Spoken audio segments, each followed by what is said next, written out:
china.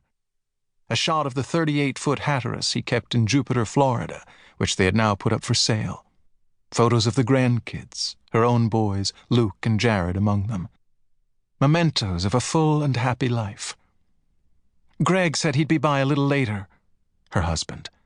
He had some business to attend to.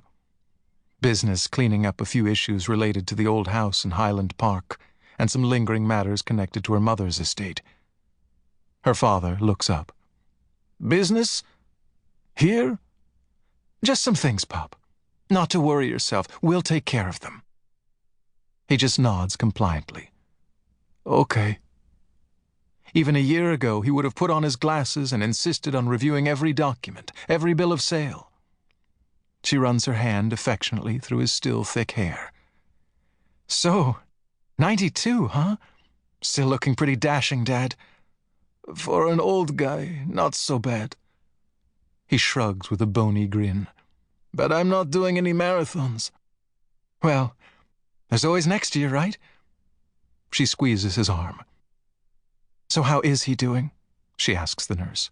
Behaving, I hope? Oh, he always behaves. She laughs. But the fact is, he's not saying much these days, since his wife passed. He naps a lot.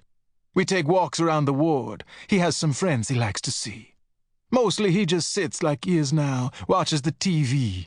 He likes the news, of course, and baseball. The truth is, he never said very much, the daughter admits. Unless it was about business. Or his Cubs. He loves his Cubs. For someone who didn't even know what baseball was when he came to this country. 115 years and counting, right, Pop? I'm not giving up, he says with a grin. No, I bet you're not. Hey, you want to go for a walk with me? She bends down next to him and takes his shaking hand.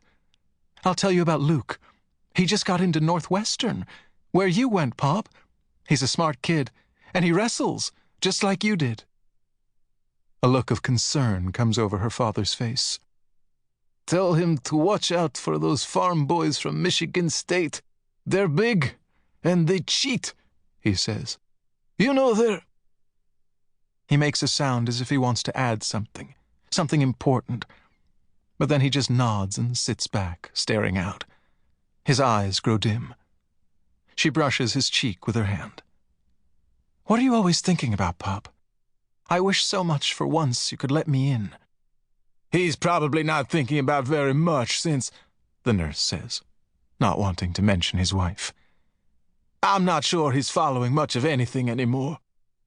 I can follow, he snaps back. I can follow just fine. He turns to his daughter. It's just that I do forget things now from time to time. Where's Mom? He glances around, as if expecting to see her in her chair. Why isn't she here? Mom's gone, Pop, the daughter says.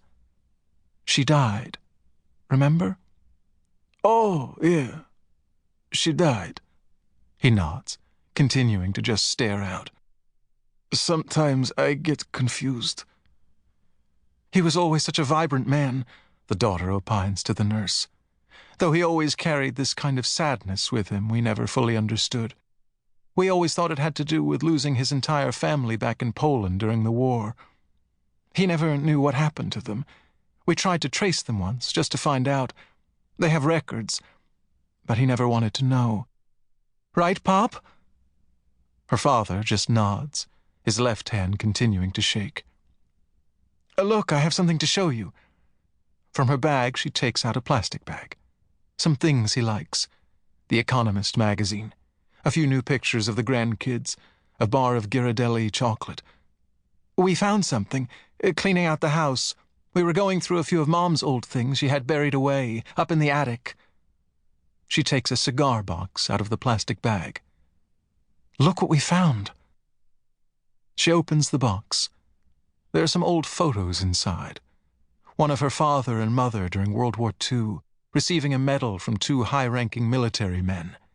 An old passport and military papers.